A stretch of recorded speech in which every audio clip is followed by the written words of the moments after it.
Lights on versus వీక్షకులందరికీ మన ప్రభువైన యేసుక్రీస్తు నామంలో నా హృదయపూర్వకమైన వందనాలు తెలియజేస్తున్నాను. ఈరోజు ఈ వీడియోలో మనము యెరోబాము గురించి తెలుసుకుందాము. ఆయన 22 సంవత్సరాలు పరిపాలించారు. ఉత్తర రాజ్యమైన ఇశ్రాయేలీయులకు మొదటి రాజు యెరోబామే. ఇతని తల్లి పేరు జెరూహా, తండ్రి పేరు నెబాతు. యెరోబామును గురించిన ప్రస్తావనలు మొదటి రాజుల గ్రంథము 12 నుంచి 14 అధ్యాయాలు, అలాగే 2వ దినవృత్తాంతములు 10వ అధ్యాయంలో మనకు కనబడుతుంది. అసలు ఈయన చరిత్ర ఏంటో తెలుసుకుందాము. ఐక్యముగా ఉన్న ఇశ్రాయేలీల రాజ్యము రెండుగా విడిపోయింది. ఇశ్రాయేలీలు విడిపోయిన తరువాత వచ్చిన మొట్టమొదటి రాజు యెరోబాము. ఇశ్రాయేలీల రాజైన సొలొమోను గారి కాలము వరకు ఐక్యముగా ఉన్నారు. రెహాబాము కాలంలో రెండుగా విడిపోయారు. ఉత్తర రాజ్యం ఇశ్రాయేలీల రాజ్యముగా, దక్షిణ రాజ్యం యూదా రాజ్యంగాను విడిపోయారు. సమైక్య రాజ్యం విడిపోయిన అనంతరం ఉత్తర రాజ్యమైన 10 గోత్రాల వారికి రాజుగా నియమింపబడిన వాడే యెరోబాము. అసలు ఈ యెరోబాము ఎవరు? అతని చరిత్ర ఏమిటి? అతను ఏం చేశాడు? చివరికి అతను ఎలా మరణించాడు? ఇతని జీవితం నుంచి మనము ఏం నేర్చుకోవచ్చు? ఇతని నుండి దేవుడు మనకు ఏదైనా పాఠం నేర్పిస్తున్నాడా? ఆ విషయాలన్నీ ఈ వీడియోలో తెలుసుకుందాము. బైబిల్లో దేవుడు రాయించిన ప్రతి వ్యక్తి గురించి మనం నేర్చుకోవలసిన ఏదో ఒక విషయం ఉంటుంది. ఈ సంగతి ఎప్పుడూ మనం మర్చిపోకూడదు. యెరోబాము సొలొమోను గారి కాలంలో ఒక సామాన్యమైన ఉద్యోగం చేసుకునేవాడు. అతను బలవంతుడుగా, పని పట్ల శ్రద్ధ కలిగిన వాడిగా ఉండేవాడు. సొలొమోను గారిపై కోపంగా ఉన్న దేవుడు యెరోబాము దగ్గరకు అహియా అను ఒక ప్రవక్తను పంపించారు. కొత్త వస్త్రం వేసుకుని వెళ్తారు. యెరూషలేముకు వెలుపల యెరోబాము అతనికి ఎదురవుతాడు. ప్రవక్త ఆ వస్త్రాన్ని చింపి 12 ముక్కలుగా చేస్తారు. అందులో 10 ముక్కలు యెరోబాము చేతికి ఇస్తాడు. ఈ 10 ముక్కలు ఏమనుకుంటున్నావు అని అహియా యెరోబామును అడిగారు. అడిగి ఈ విధంగా చెబుతాడు: దేవుడు భవిష్యత్తులో ఈ 10 గోత్రాల వారిని నీకు ఇవ్వబోతున్నాడు. వీరిపై నిన్ను రాజుగా చేయబోతున్నాడు. కారణం ఏమిటంటే సొలొమోను చేసినటువంటి పాపములు, వీటి వలన దేవుడు సొలొమోను యొద్ద నుండి రాజ్యమును తీసివేసి నీకు 10 గోత్రాలను ఇస్తున్నాడు అని చెబుతారు. అలానే ఇంకొక మాట కూడా నీకు చెప్పమన్నాడు. నీవు నాకు రాజు అయిన తదనంతరం దావీదు లాంటి మనసు కలిగి, దావీదు ఎలా అయితే విధేయుడుగా బ్రతికాడో అదేవిధంగా నీవు కూడా దేవుని ధర్మశాస్త్రాన్ని అనుసరిస్తూ బతికితే దేవుడు నీ రాజ్యమును ఎప్పటికీ స్థిరపరుస్తాడు అని అహియా ప్రవక్త యెరోబాముకి చెప్తాడు. ప్రవక్త చెప్పిన విషయం సొలొమోను గారికి తెలుస్తుంది. అప్పుడు సొలొమోను గారు ఆవేశంతో, నేను ఉండగా నాకు దాసుడైన వాడు నా తరువాత రాజు అవ్వడం ఏమిటి అని సహించలేక ఆవేశంతో యెరోబామును చంపడానికి ప్రయత్నిస్తారు. అప్పుడు యెరోబాము పక్కనే ఉన్న ఐగుప్తుకు పారిపోతాడు. కొంతకాలం వరకు అక్కడ నివసించారు. ఆ తరువాత సొలొమోను గారు మరణించారని తెలిసి యెరోబాము యెరూషలేమునకు మరలా తిరిగి వచ్చాడు. సొలొమోను గారు మరణించిన వెంటనే అతని కుమారుడైన రెహాబాము అధికారంలోనికి వచ్చాడు. రెహాబాము అధికారంలోనికి రావడంతో ఆ రాజ్యంలోని ప్రజలందరూ రెహాబాము దగ్గరకు వచ్చి ఈ విధంగా మాట్లాడతారు: అయ్యా, మీ తండ్రి గారు అధికారంలో ఉన్నప్పుడు కఠినమైన పనులతో మమ్మల్ని చాలా ఇబ్బంది పెట్టారు. మా మీద భారాలు మోపాడు. కాబట్టి ఆ పన్నులు తగ్గించి మాపై భారాలు తగ్గించగలరని అడిగినప్పుడు వెంటనే రెహాబాము పెద్దలను సమావేశపరిచి ఏం చేద్దాము అని ఆలోచించినప్పుడు పెద్దలందరూ కూడా ఈ విధంగా సలహా ఇస్తారు: ఈ దినముననే నీవు ఈ జనులకు దాసుడవై వారికి సేవ చేసి మృదువైన మాటలతో వారికి ప్రత్యుత్తరం ఇచ్చిన ఎడల వారు సదాకాలము నీకు దాసులవుతారు అని సలహా ఇస్తారు. పెద్దలు ఒక చక్కని సలహా రెహాబాముకి ఇస్తే దానిని పట్టించుకోకుండా తన స్నేహితులను అడుగుతాడు. అప్పుడు వారు ఈ విధంగా సలహా ఇస్తారు. ఆ సలహాని మనం మొదటి రాజుల గ్రంథం 11వ అధ్యాయం 9 నుంచి 13 అధ్యాయాల వరకు చూడొచ్చు. అక్కడ ఎలా ఉంటుంది అంటే, అయితే అతడు పెద్దలు తనతో చెప్పిన ఆలోచనను నిర్లక్ష్యపెట్టి తనతో కూడా పెరిగిన యవనులను పిలిచి ఆలోచనను అడిగి వారికిలాగూ ప్రశ్న వేశాను: మా మీద మీ తండ్రి ఉంచిన కాడిని చులకన చేయుడని నాతో చెప్పుకొనిన ఈ జనులకు ప్రత్యుత్తరమిచ్చుటకు ఏ ఆలోచనను మీరు చెప్పుదురు? అప్పుడు అతనితో కూడా ఎదిగిన ఆ యవ్వనస్తులు ఈ ఆలోచన చెప్పిరి: నీ తండ్రి మా కాడిని బరువైనదిగా చేసెను గాని నీవు దానిని చులకనగా చేయవలెనని నీతో చెప్పుకొనిన ఈ జనులకు ఇలాగు ఆజ్ఞ ఇమ్ము: నా తండ్రి నడుము కంటే నా చిటికెన వేలు పెద్దదిగా ఉండును. నా తండ్రి మీ మీద బరువైన కాడిని పెట్టెను, సరే, నేను ఆ కాడిని ఇంకా బరువు చేయుదును. నా తండ్రి చబుకులతో మిమ్మును శిక్షించెను, సరే, నేను కొరడాలతో మిమ్మును శిక్షించెదను. అంటే రెహాబాము అనుభవంతో చెప్పిన పెద్దల ఆలోచనను పక్కన పెట్టి అతని స్నేహితుల సలహాను అనుసరించాడు. 3 రోజుల తరువాత ప్రజలు మరలా రెహాబాము దగ్గరకు వస్తారు. అప్పుడు వచ్చిన వారితో తన స్నేహితులు ఇచ్చిన సలహాను రెహాబాము చెబుతాడు. ఆ మాటలు విన్న ప్రజలంతా అసంతృప్తి చెందుతారు. ఈలోపు రెహాబాము ఐగుప్తులో నుండి వచ్చాడని షెకెములోని ప్రజలు తెలుసుకుని ఉత్తర ప్రాంతంలో ఉన్నవారంతా ఈ రెహాబాము పాలన మనకు వద్దని, వీరితో ఉండలేమని, మనమంతా ప్రత్యేకమైపోదామనే ఆలోచనలతో యెరోబామును రాజుగా చేసుకుంటారు. మొత్తానికి ఉత్తర వైపున ఉన్నటువంటి 10 గోత్రాల వారు కలిసి యెరోబామును రాజుగా చేసుకున్నారు.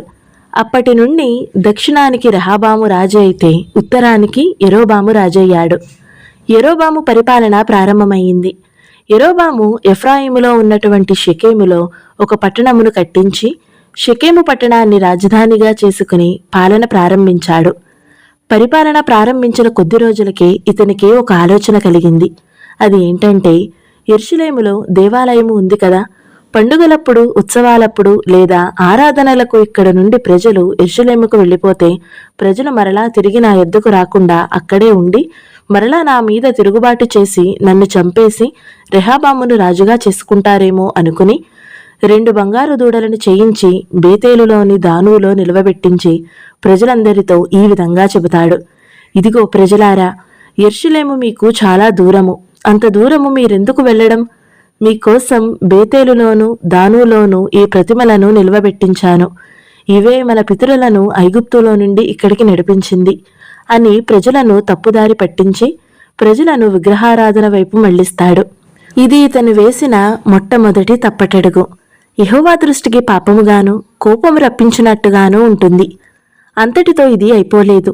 యెరోబాము ఈ ఉత్తర రాజ్యంలో ప్రారంభమైన ఈ విగ్రహారాధనకు సంబంధించినటువంటి ఉన్నత స్థలాలను నిర్మించటం, వాటికి మందిరాలు నిర్మించడం, వాటికి బలిపీఠములు కట్టడం, ఆ తరువాత యెరూషలేములో ఎలా అయితే పండుగలు, ఉత్సవాలు జరుగుతున్నాయో ఇక్కడ కూడా వాటి పేరులతో పండుగలు, ఉత్సవాలు జరిగించడం, మొత్తానికి రాజ్యంలోని ప్రజలందరినీ దేవుడు అతిగా కోపగించుకునే భయంకరమైనటువంటి పాపాలలో ఒకటైన విగ్రహారాధన వైపు రాజ్యానంతటినీ కూడా మళ్లించేశాడు. ఇంకా చేసినటువంటి భయంకరమైన తప్పిదములు ఏంటంటే, వారి మధ్య ఉన్న దేవుని యాజకులైన వారికి ఎటువంటి పని లేకుండా చేసి వారికి వారుగా యూదయాకు వెళ్ళిపోయేలా చేశారు. యాజక సేవ జరగకుండా లేవీయులను యెరోబాము అతని కుమారులు కలిసి త్రోసివేశారు. వారి కుమారులలో ఒక ఆయన పేరు అబియా అని చెప్పబడింది. అయితే అంత మాత్రమే కాకుండా ఇతను యెహోవా యాజకులను త్రోసివేసి లేవీయుల కాని వారిని యాజకులుగా నియమిస్తాడు. దేవుని యాజకులను అక్కడ లేకుండా చేసి దెయ్యములను తాను నిర్మించిన బలిపీఠములకు యాజకులను నిర్మించాడు. అందుకే దేవుడు చాలా కోపముతో యూదయా నుండి బేతేలుకు ఒక ప్రవక్తను పంపించాడు. ఇదంతా రాజుల మొదటి గ్రంథం 13వ అధ్యాయంలో మనకు కనిపిస్తుంది. ఆ ప్రవక్త వచ్చే సమయానికి ఆ బలిపీఠం దగ్గర యెరోబాము నిలబడతాడు. అప్పుడు ఆ దైవజనుడు యెహోవా ఆజ్ఞ చేత బలిపీఠమునకు ఈ మాట ప్రకటన చేసెను. బలిపీఠమా, బలిపీఠమా, యెహోవా సెలవిచ్చినదేమనగా, దావీదు సంతతిలో యోషియాను ఒక శిశువు పుట్టును. నీ మీద ధూపము వేసి ఉన్నత స్థలము యొక్క యాజకులను అతడు నీ మీద అర్పించును. అతడు మనుష్య శల్యములను నీ మీద దహనము చేయును. బలిపీఠంతో మాట్లాడుతున్నాడు అంటే ఏ బలిపీఠమునొద్దనైతే యెరోబాము ఉన్నాడో, ఏ బలిపీఠమును యెరోబాము కట్టించాడో ఆ బలిపీఠం మీద భవిష్యత్తులో జరగబోయే విషయాన్ని ఈ సందర్భంలో దేవుడు ప్రవక్త ద్వారా చెప్పిస్తున్నాడు. ఎప్పుడైతే దేవుడు ప్రవక్త ద్వారా ఈ మాటను చెప్పించాడో యెరోబాము కోపాన్ని ఆపుకోలేకపోయాడు. అలానే దైవజనుడు ఇంకో విషయం కూడా చెబుతాడు. అది ఏంటంటే, నేను చెప్పిన ఈ మాట జరుగుతుంది అని అనటానికి మీకు దేవుడు ఇప్పుడే ఒక సూచనను కూడా చూపించబోతున్నాడు. ఇంతకీ ఏమిటి ఆ సూచన అంటే, ఇప్పుడు ఈ బలిపీఠము బద్దలైపోతుంది, ఈ బలిపీఠంపై ఉన్న బుగ్గి ఉలికిపోతుంది అని అన్నాడు. అలా ప్రకటన చేశాడో లేదో వెంటనే బలిపీఠము బద్దలైపోయింది, బుగ్గి ఒలికిపోయింది. యెరోబాము కోపముతో, ఆవేశంతో బలిపీఠంపై చేయి చాపి దానిని పట్టుకోండి అని అంటాడు. అప్పుడు వెంటనే యెరోబాము చేయి ఎండిపోయినట్లు అయిపోయింది. దానిని వెనుకకి తీసుకోవాలని చాలా ప్రయత్నాలు చేస్తాడు, కానీ అతని వల్ల కాలేకపోయింది. అప్పుడు మరలా ప్రవక్తను బ్రతిమలాడాడు. అయ్యా, ఒకసారి నువ్వు నీ దేవుణ్ణి అడుగు, ఒకసారి నువ్వు మాట్లాడి నా చెయ్యి నాకు మరలా వచ్చేటట్లు చేయి అని చెప్పి ఆ దైవజనుణ్ణి బ్రతిమాలుకుంటాడు. అప్పుడు ఆ దైవజనుడు యెహోవాను బ్రతిమలాడాడు కనుక ఆ రాజు చెయ్యి మరలా బాగయింది. ఇది జరిగిన తరువాతైనా బుద్ధి రావాలి ఆ రాజుకి. కానీ యెరోబాము తన మార్గాన్ని మార్చుకోలేదు, మార్పు చెందలేదు. తనకిష్టులైన వారిని యాజకులుగా ప్రతిష్ఠించి వారికి ఉన్నత స్థలములకు యాజకులుగా నియమించెను. యెరోబాము సంతతి వారిని నిర్మూలము చేసి భూమి మీద ఉండకుండా నశింపజేయునట్లుగా ఇది వారికి పాపకారణమాయెను. దుర్మార్గాన్ని విడిచిపెట్టడం మానేసి సామాన్య ప్రజల్ని యాజకులుగా చేశాడు. ఇంత జరిగిన తరువాత దేవుడు యెరోబాముకి శాపాన్ని ప్రకటిస్తారు.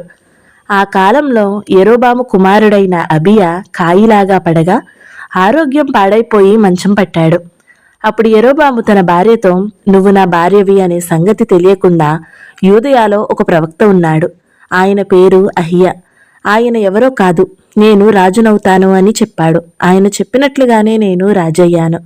కాబట్టి నువ్వు మారువేషం వేసుకుని మన కుమారుని నిమిత్తం ఒకసారి వెళ్ళి ఆయనని కలిసి ఆ ప్రవక్త ద్వారా మన కుమారుణ్ణి బాగు చేసుకునే ప్రయత్నం చేయి అని తన భార్యకి చెప్పగానే అతని భార్య మారువేషంలో యూదయాలో ఉన్న అహియా దగ్గరికి వెళ్ళడానికి బయలుదేరింది.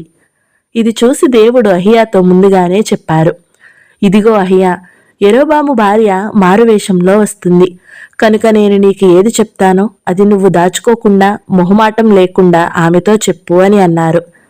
ఈమె ఎప్పుడైతే అతని ఇంటిలో ప్రవేశించిందో అహియా ఏం చెప్తున్నాడో అని చూడగలిగితే అంతలో అహియా ద్వారము లోపలికి వచ్చిన ఆమె కాలి చప్పుడు విని ఆమెతో ఇట్లనెను, యెరోబాము భార్య, లోపలికి రమ్ము. నీవు వేషం వేసుకుని వచ్చుట ఎలా? కఠినమైన మాటలు నీకు చెప్పవలెనని నాకు ఆజ్ఞ ఆయెను. అహియా ఆమెను చూడలేదు. ఆమె చప్పుడు విని యెరోబాము భార్య స్వాగతమని అన్నాడు. అది వినగానే ఆమె ఆశ్చర్యానికి గురైంది. నేను మారవేషంలో వచ్చాను, అసలు నన్ను చూడను కూడా చూడలేదు. ఈ లోపు నేనేనని ఎలా చెప్పారో ఆ ప్రవక్త అని ఆశ్చర్యపోయింది. అప్పుడు ఆమెతో అహియా ఇలా చెప్పారు, నీవు వెళ్ళి యెరోబాముతో చెప్పినదేమనగా, ఇశ్రాయేలీల దేవుడైన యెహోవా ఈ ప్రకారము సెలవిచ్చుచున్నాడు, నేను నిన్ను జనులలో నుండి తీసి హెచ్చింపజేసి ఇశ్రాయేలు వారును నా జనుల మీద నిన్ను అధికారిగా నియమించాను. పట్టణమందు యెరోబాము సంబంధులలో మరణమగు వారిని కుక్కలు తినును, బయట భూమిలో మరణమగు వారిని ఆకాశ పక్షులు తినును. యెహోవా మాట ఇచ్చున్నాడు, యెరోబాముకు సంబంధించిన వారందరినీ కుక్కలు తినివేస్తాయి అని 1 రాజుల గ్రంథం 14వ అధ్యాయం 11వ వచనంలో మనం చూస్తాము. అహియా ప్రవక్త ఈ మాటలు యెరోబాము భార్యతో చెప్పిన తరువాత ఆమె తన ఇంటికి వెళ్లి అడుగు పెట్టగానే యెరోబాము బిడ్డ చనిపోతాడు. యెరోబాము సొలొమోను కింద దాసుడిగా ఉన్నప్పుడు దేవుడు అతడిని తీసుకుని వచ్చి 10 గోత్రాలపైన రాజుగా నియమిస్తే ఆ దేవుడిని మరిచిపోయి విగ్రహాలను పూజించాడు. ఈ విషయం యెరోబాముకి దేవుడు అహియా ప్రవక్త ద్వారా జ్ఞాపకం చేయిస్తున్నాడు. కారణం, యెరోబాము తన పూర్వస్థితిని మరిచిపోయాడు. ఒకసారి మీ జీవితాలను జ్ఞాపకం చేసుకోండి. మన జీవితంలో మనమెప్పుడూ కూడా ప్రారంభపు స్థితిని మరిచిపోకూడదు. మనం ప్రారంభంలో ఎక్కడ ఉన్నాము, మన పూర్వపు స్థితి ఏమిటి, ఏ స్థితిలో ఉన్నవాళ్లము, దేవుడు మనల్ని ఏ స్థితికి తీసుకుని వచ్చాడు, ఎక్కడున్న వారిని దేవుడు ఈరోజు ఎక్కడికి తీసుకొచ్చి కూర్చోబెట్టాడు, ఇది ఎప్పుడూ మనం మర్చిపోకూడదు. అలా మర్చిపోయిన రోజున మనం దేవుని దృష్టిలో మోసం చేసిన వారము, నేరస్తులము అయిపోతాము. ఇక్కడ యెరోబాము చేసింది కూడా అదే. సామాన్యుడిగా ఉన్న అతనిని అధికారిగా నియమించి దావీదు సంతతి వారిని వారి యొద్ద నుండి రాజ్యమును తీసి అతనికి ఇచ్చి తన మాటలను గైకొని మనఃపూర్వకంగా అనుసరించాలి అని దేవుడు కోరుకుంటే, యెరోబాము మాత్రం అతని ముందు ఉన్న వారందరికంటే అధికముగా కీడు చేసి దేవుడిని బొత్తిగా విసర్జించాడు. ఇతర దేవతలను విగ్రహములను పెట్టుకుని దేవునికి కోపం పుట్టించాడు. యెరోబాము చివరికి దేవుని చేత చంపబడ్డాడు. దేవుని చేతిలో చనిపోయిన యెరోబాము దేవుడు ఇచ్చిన స్వాస్థ్యాన్ని జాగ్రత్తగా కాపాడుకోకుండా దేవునికి వ్యతిరేకంగా బ్రతికి చివరికి దేవుని చేతిలోనే మరణించాడు. మనందరి ప్రారంభము జ్ఞాపకం చేసుకుని ఎప్పుడూ దేవుని పట్ల విధేయతులుగా బ్రతకాలి. దేవుని పట్ల కృతజ్ఞత కలిగిన వారముగా బ్రతకాలి. కానీ చాలామంది పూర్వపు స్థితిని మరచిపోయి ఇష్టానుసారంగా బ్రతుకుతారు. ఎందుకనంటే అధికారం వచ్చేసిందని, వారు కోరుకున్నది దొరికిందని ప్రారంభంలో గర్వంతో జీవిస్తారు. అలా విర్రవీగితే దేవుడు మన పట్ల తీసుకునే నిర్ణయం యెరొబాము పట్ల తీసుకున్న నిర్ణయంలానే ఉంటుంది. కనుక మనం గర్వాన్ని విడిచిపెట్టి దీన మనస్సుతో ఆయనను చెప్పిన మాటలను ఆలకించాలి, ఇతరులకు సహాయం చేయాలి. ఈ వీడియో కనుక మీకు నచ్చినట్లయితే లైక్ చేయండి, షేర్ చేయండి. ఇలాంటి మరిన్ని వీడియోల కోసం మన ఛానల్ని తప్పకుండా సబ్స్క్రైబ్ చేసుకోండి. Thank you so much for watching. Praise the lord.